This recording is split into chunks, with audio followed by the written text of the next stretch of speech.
Hello and welcome to another episode of the IDS podcast, and I'm here with Ronelle from Seigerman. Hi, Ronnell. Thanks for coming in. And before we get into it, we are sitting here in Seigerman's, and we thank you for giving us your location. And give us like a quick 30-second minute pitch of what Seigerman's does, just in case people are unaware and they want to know what they can find here. So Seigerman's is a 50,000 square foot furniture showroom. We offer a large variety of furniture. We also have in-house some services for designers, but more importantly, we do a large to the trade where we offer to the trade services for all of our designers, and they can shop our showroom and use all of our everything that we have here to offer for designers to bring their clients, shop, and pick out all their selections for furniture. Cool. And I will say, so far, this is the most comfortable furniture I've sat on to record an episode. So Thank you. I thank you for that. And we're going to talk about furniture primarily today. And like I was saying to you off air, for the sake of full transparency, I don't know anything about furniture. I know a lot about furniture. Okay, so this is perfect because you're going to educate me today and you're going to teach me a little bit about furniture. And I probably don't have that inkling to know as much about you as furniture, but you know, I deal with these interior designers all the time, so it's good to have a little bit of education from my point of view of where they come from. And I guess to start off with, let's talk about customization in furniture. And has the demand for customized furniture increased over the years? Where does that even stand? Is that even a thing? Do people look for customized furniture? Because me personally, when I need a new couch, I go to the store and I see what's on the floor and I buy a couch. I never even thought, hey, customize my furniture. And it makes sense because I have a very awkward den and we had to find something that fit. And I never even thought customize it. So the word custom is very large in the furniture world. Okay. You know, there's customization where, you know, we bring in somebody, we can do custom furniture, we take the dimensions and the specs that they need and we apply it to everything that they need. And then there's Seigerman's Furniture, which is really all we do is custom. So we focus on customized furniture. But meaning every vendor that we carry, when you're going, for the most part, in the upholstery world, every manufacturer, every sectional comes in a variety of different SKUs. So you can get a sectional that has 50 different SKUs in 50 different sizes. So that is classified as custom, right? Mm-hmm. So we could pretty much achieve fitting any sectional in anybody's space, different size sofas, different size chairs. So customization is very important. So that wouldn't be I mean, I, without any, or with my limited knowledge, would think that's more of like stock. And I don't even know if that's the right term for it. So, no, not really, okay. With all due respect, because stock is more of like if you're going to a Bob's, for instance, where they have this sofa love seat or the sectional and they stock it and it comes in one fabric. You get that's it the next not what we day do. Yes, that's not what we do. We are all about customizing. So you're picking your fabric, you're picking your leg, you're picking your arm, you're picking your size. We're customizing it for your client's needs or for your needs. Okay, no, that makes sense. So there are specific SKUs though, like I can have the same piece as somebody else, but it's just customized with the way I want it based on like an ottoman or correct fabrics or something like that. Correct. The sofa, right. And then you have, I guess, full customized furniture where it's literally built from ground up. Correct. You know, so again, many of these companies offer real customizable as well, where, you know, you can go into a Vanguard Furniture and they offer many different sizes of nightstands. And if that size doesn't fit, they will also customize it for you. We also have an in-house person that does custom furniture where, yes, he will come out and he will measure if you want a custom bar or a custom built-in. So all of that. So are there, I mean, besides obviously perfectly fitting and finding exactly what you need with fully custom, I mean, what are the advantages or disadvantages of going one over the other?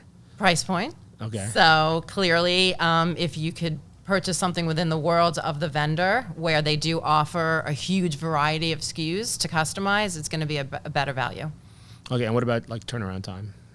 Every vendor is different. Okay. So it goes from 8 all the way up to 20 weeks. And that 20 weeks, I'm assuming, is fully custom, built up from? Not necessarily. It really depends more on what you're doing, where it's being manufactured. Some facilities are out of California. Others are, you know, middle of the United States. Some are right here from Hickory, North Carolina. Some are in Canada. So it really goes based on production and location. Okay, cool. Let's talk about furniture and space planning, because there's a lot of interior designers listening, and I'm sure that's something they want to hear about. So let's talk about furniture contributing to the not only the aesthetic, obviously, but the functionality of space planning. And what should people look for when they're trying to design their space to not only make it aesthetically pleasing, but also functionality and make it fit with the motif of the decor that they're doing? So, I think most designers are going to start with producing a floor plan for their clients, right? And then it's kind of like a puzzle. They do the floor plan, they give their client a couple of different options, different furniture layouts, whether it's for the living room or the bedroom. And then they'll come to our store because we do a lot of to the trade. And then it's kind of like putting the pieces together, right? So it's like, all right, I need a sectional that's 8 by 10. I need a sectional that's 10 by 12. And then they come and, so that space planning process is really important and vital for the selection of the furniture. Okay, but what about figuring out, like, when they're doing that floor plan, functionality of the space, the best route to walk, the best way to sit and watch TV, stuff like that. Because in my house, I have 2 chairs that just pretty much face nothing. They just face the rest of that. They're just there for the sake of being there, and they probably shouldn't be there, but we have nowhere else to put them, so they're there. So I think that's why your designer is going to come to your home, right, and then look at your space and ask you what's your walkways, what are your open passages, and they'll walk through that space with you and try to achieve the best layout, in the space planning process. If you have to walk into the back of a sofa, maybe they're going to put a console table. Yeah. If you, can move, sometimes we designers can just come up with ideas that are going to make you really think out of the box. I mean, if I can give you an example, yeah, I was at a client's house the other day, and they were about to purchase a sectional, a typical, L sectional, and I walked in and I go, you know what, this is not a great idea. You're going to block this whole passage. You have this new beautiful open space, this beautiful open floor plan. Let's think out of the box. Let's do a long sectional with 2 chaises. That way, everybody that's sitting there is getting direct viewing for your TV, right? Now you have 2 ways that you can walk in and out of your space. They love the idea. They're like, I would have never thought of that if I didn't have you come to the house. So I think that's a real critical process for the designer with the space planning, going to the home and just walking the space, filling the space. And I think even more so now where there's multifunctional spaces in homes all the time. I mean, the way houses are built now, I mean, I'm in houses all the time where family rooms double as dens and playrooms for the kids and all these different rooms all together, figuring out that layout. You have to put like you said, a sectional in, but you also need a kid's couch or what, what I mean? Right. Can't always be the beautiful, you have to fit the needs of the client. I think as a designer and, all the designers that I work with, that's probably the most critical part. Cool. So you mentioned, I guess, the workflow and the way a designer works. It starts with floor plans and then starts popping in furniture there.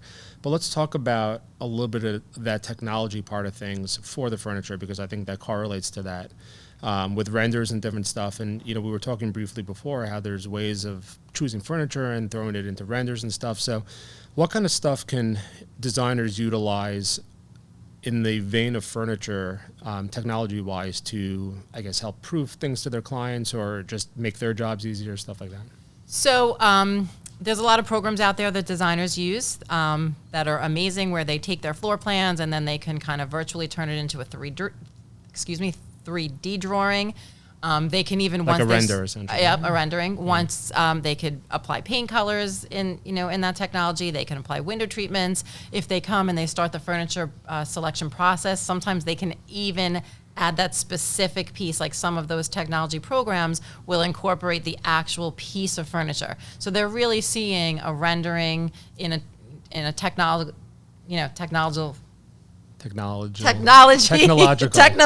Thank you. Way of really, some people really need to see what it's going to look like.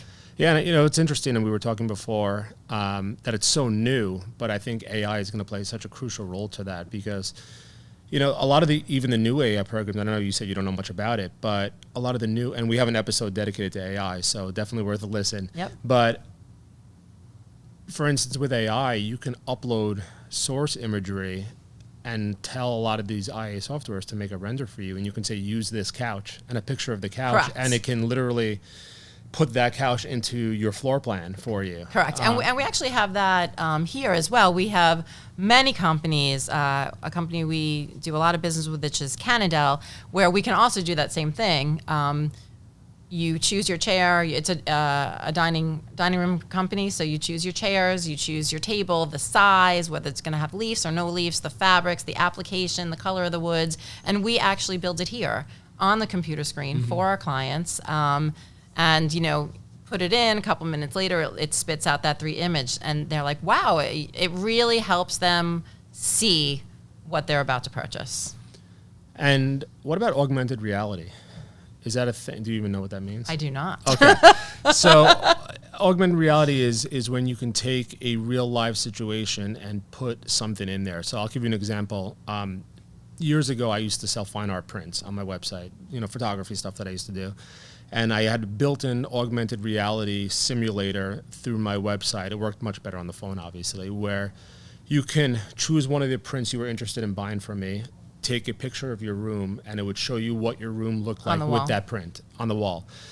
Is that a thing that designers are doing where, let's say they're not redesigning a whole room or a whole house or anything like that, but they need a new couch, and they can come in and they see something they like, and they have a picture of their room, and they want to see in real time what that sofa will look like in their room? Absolutely. I mean, I think that's also part of a couple of those programs that they do. I do see them come in with exactly the piece in a room. Cool. All right. So designers out there, look into that stuff, and it's just getting better and better. Yep, especially with AI. It's a whole new world. All right, let's pivot to High Point a little, because High Point was, I guess, a month ago, give or take now. It was. And you just came back. So let's talk about, and for the sake of fairness, this episode is probably not going to release to the summer. So, we're recording it now a month out, but it will be 2 or 3 months from when this episode releases. But that being said, let's talk about some takeaways. And you can go on about this if you want to, because I don't know anything about furniture or the future of furniture. So what were some of the takeaways that you saw there? And where do you see furniture going, short term and long term? So the biggest takeaway, and I spoke about this when I do my 6-month market recaps to all the designers, no gray.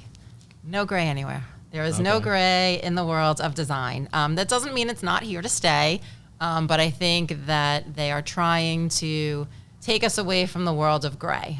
So lots of warmer colors, warm tones, woods are coming back, natural woods, bouclés are still popular. But as far as colors, just going much more neutral and natural in palettes. Yeah, I see a lot of interior design throughout every week, just walking into different projects, and there's a lot of gray.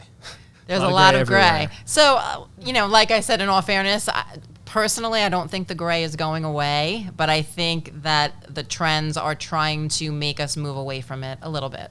And go color, or? There was colors, greens, blues, pinks, lots of color. But I feel like design needs that. It needs need that, yeah. Little pop of color. It's not so boring. And for me, as a photographer of interior design, I like to see color. Yeah. Shooting neutral, boring. Yeah, it's boring. Stuff, yeah. I think designers love that. Like they love to grab onto a new color trend. But I think when they try to bring it to their clients, they get a little nervous, the client, not the designer. But, I think at the end of the day, it always kind of comes in through different applications, maybe not the furniture aspect, but the accessories or the rugs, other ways to bring the color into the room. And what about anything there in furniture design that you saw? You were there, a couple days out there? Yep. So I'm assuming your only takeaway was not color. It was not color. Okay, so let's go into this. So lots of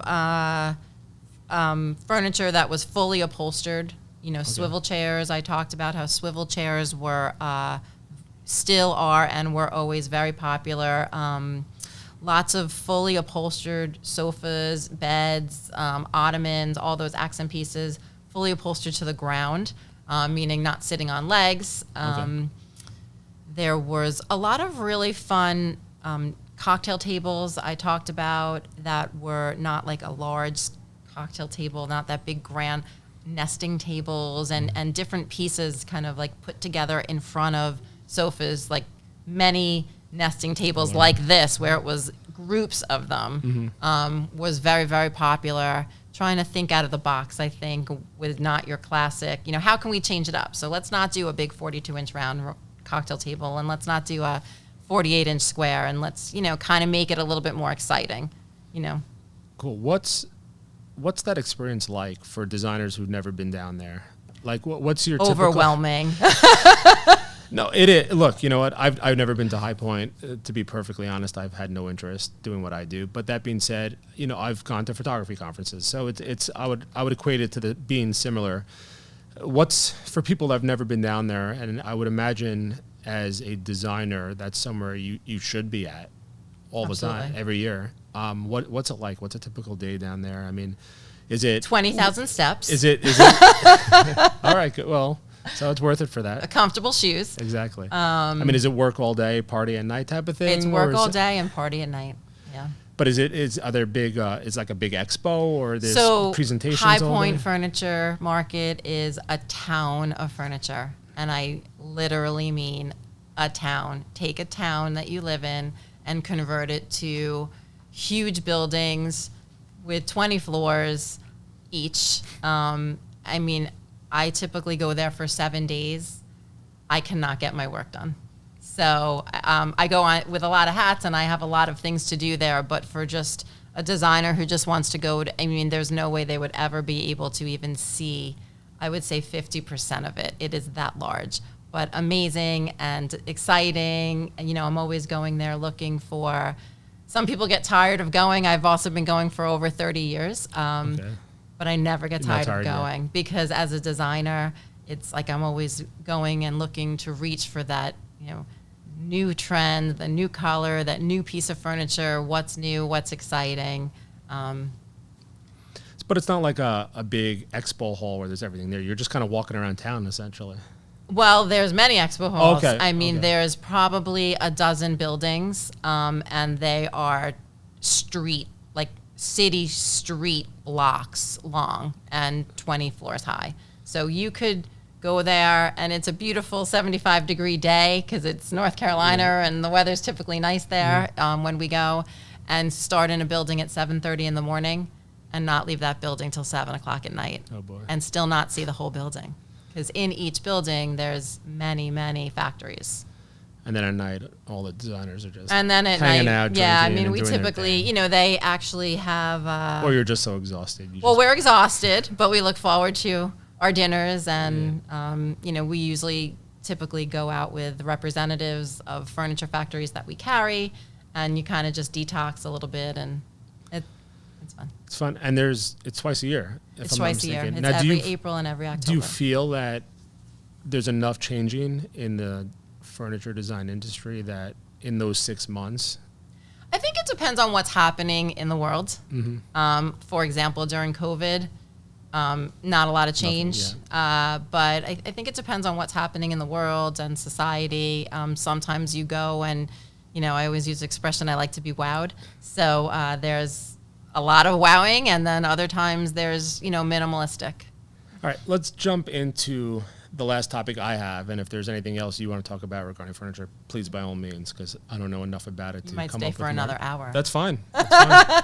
I'm not going anywhere, but the listeners can just hit pause if they get fed up.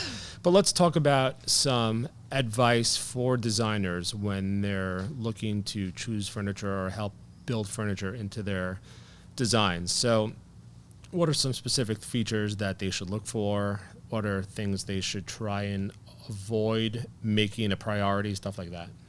So for a designer, being one myself, when I'm working with my own clients, this is an easy question.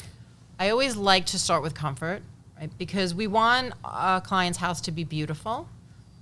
We want people to walk in and say, wow, who did this? But we want comfort. So we need beauty, we need style, we need fashion, and we need comfort.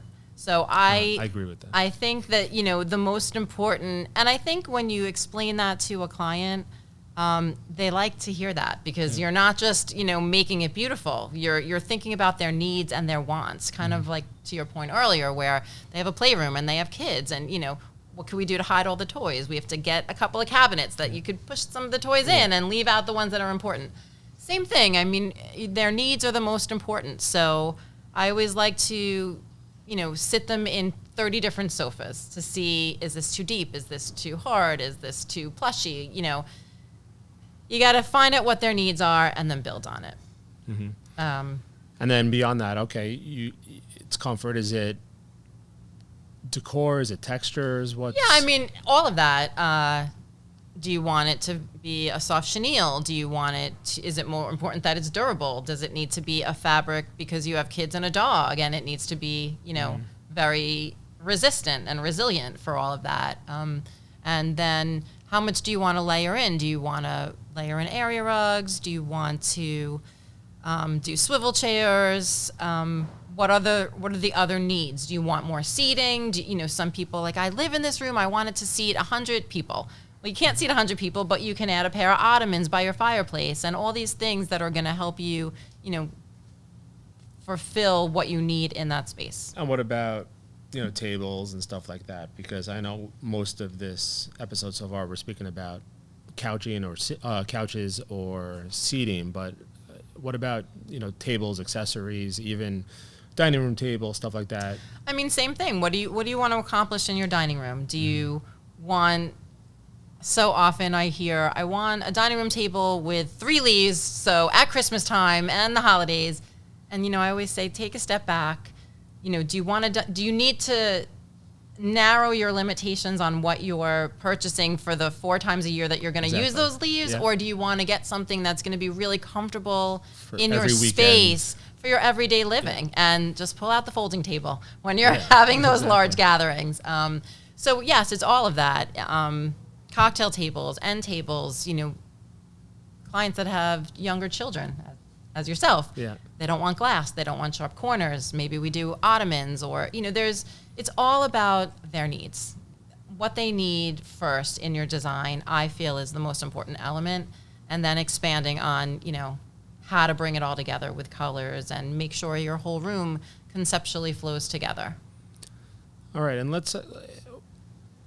give me some advice you can offer for emerging designers who are just getting into this. And obviously any designer that's coming up wants to stand out. If everyone's doing the same thing everyone else is doing, then it's hard to be successful. Mm-hmm. But someone who wants to stand out, what is some advice you may be able to give some emerging designers fresh out of school, or even a designer who's going through their midlife career crisis and they want to change what they're doing and just change it up? So for new designers or someone fresh out of school, my best advice would be to come to Seigerman's Furniture and Interior Design Center because we do offer a huge to the trade where,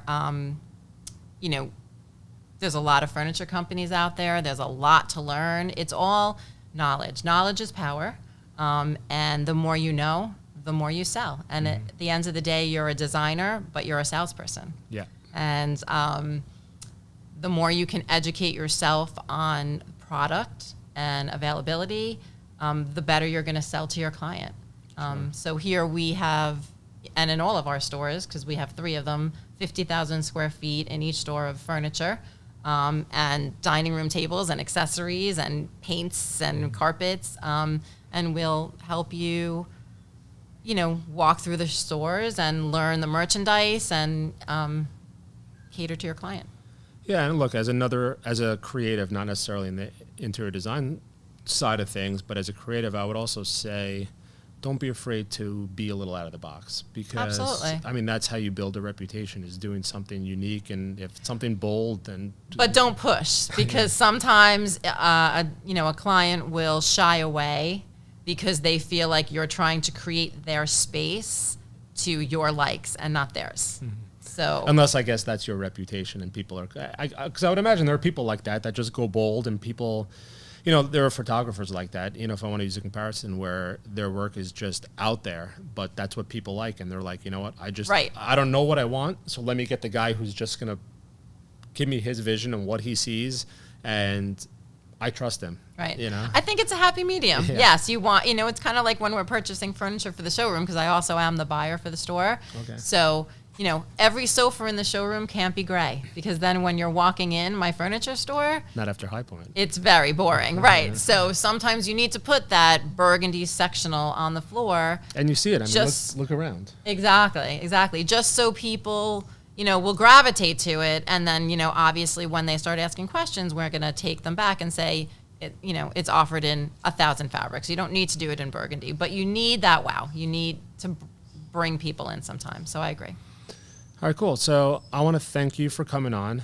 Again, we're My at pleasure. Seigerman's in Farmingdale, and like you said, you have 3 locations. You were able to give yourself some nice promotions in there. So, Hope so. so if anyone is interested in seeing what they have here, the space is huge. I've never been in this store. I've been in your other store in Tuesday, Yep. but the space is gigantic. So thanks for the location, and Thanks by for all means, having anyone us. that wants to come check them out, come in, see yourself, I guess, see Artie, anybody else that's here. Ronnell, I'm Ronnell. You can come see Michael or Jacqueline. But again, thank you for the location today, and thank you for coming on. And unless Thanks there's for anything having else us. you want to add about furniture that I don't know about, No, any questions anyone has, just give us a call. We are the furniture experts, I believe. all right, I appreciate it. Thank Thanks, you. Brian. Thank you.